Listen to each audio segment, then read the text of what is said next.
નમસ્કાર. આજે આપણે વાત કરીશું ભારતીય રેલવે દ્વારા જાહેર કરાયેલી એક જબરદસ્ત ભરતી વિશે. આ તક છે સહાયક લોકો પાયલટ બનવાની. આ માત્ર એક સરકારી નોકરી નથી, પણ દેશની જીવનરેખા ગણાતી રેલવેનો હિસ્સો બનવાનો એક મોકો છે. તો ચાલો આની બધી વિગતો જાણીએ.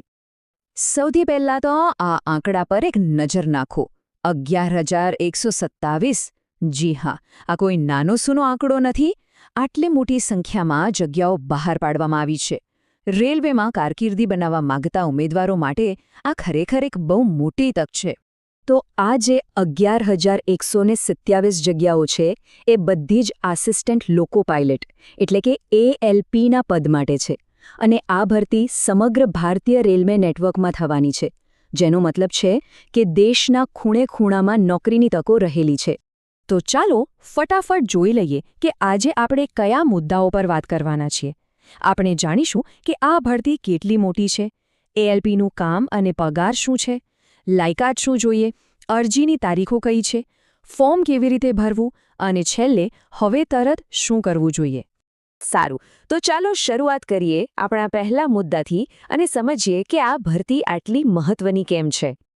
આ ભરતી રેલવે ભરતી બોર્ડ એટલે કે RRBs દ્વારા કેન્દ્રીકૃત રીતે કરવામાં આવી રહી છે.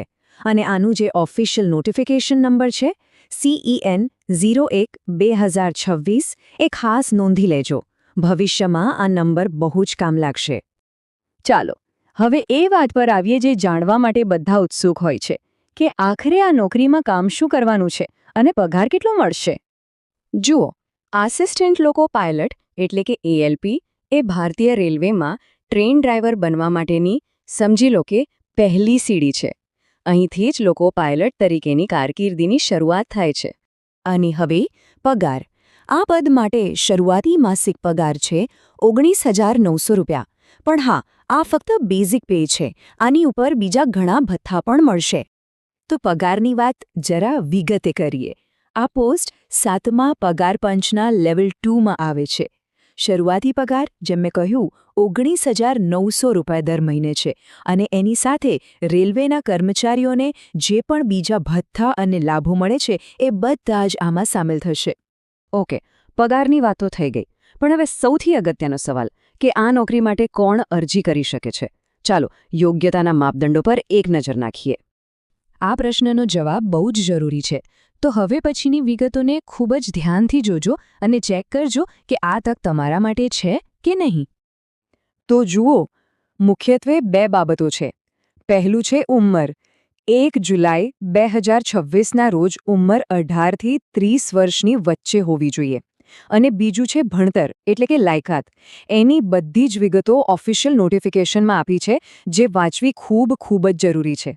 હા, એક વાત ખાસ, જે અનામત કેટેગરી છે જેમ કે SC, ST, OBC કે પછી ભૂતપૂર્વ સૈનિકો, એમના માટે નિયમ પ્રમાણે ઉંમરમાં છૂટછાટ મળશે. એની ચોક્કસ વિગતો માટે નોટિફિકેશન જ જોવું પડશે. સારું, હવે વાત કરીએ ટાઈમલાઇનની. કારણ કે ગમે તેટલી સારી તક હોય, જો સમયસર અરજી ન થાય તો બધું નકામું. તો આ તારીખો બરાબર નોંધી લેજો.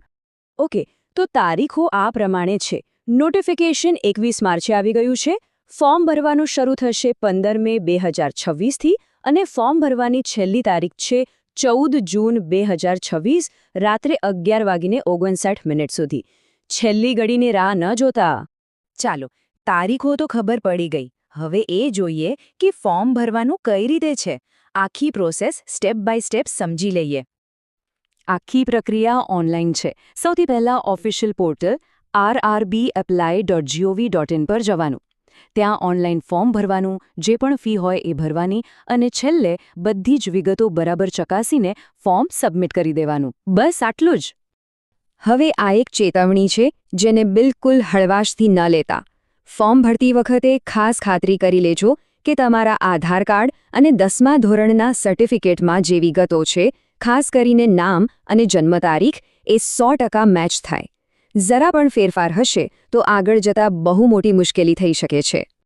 ઓકે, તો લગભગ બધી જરૂરી માહિતી આપણને મળી ગઈ છે. તો અમે છેલ્લે એ વાત કરીએ કે આ બધું જાણ્યા પછી તરત જ પહેલું કામ શું કરવાનું છે.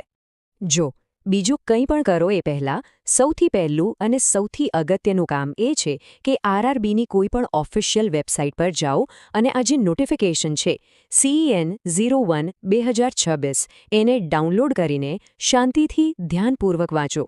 એક લીટી બરાબર સમજ્યા પછી જ ફોર્મ ભરવાનો વિચારજો. તો ભારતીય રેલવે સાથે જોડાઈને એક શાનદાર કારકિર્દી બનાવવાની આ તક તમારા દરવાજે દસ્તક દઈ રહી છે. હવે સવાલ એ છે કે શું તમે આ તકને ઝડપી લેવા માટે તૈયાર છો? કારણ કે તૈયારી શરૂ કરવાનો આનાથી સારો સમય બીજો કોઈ નથી.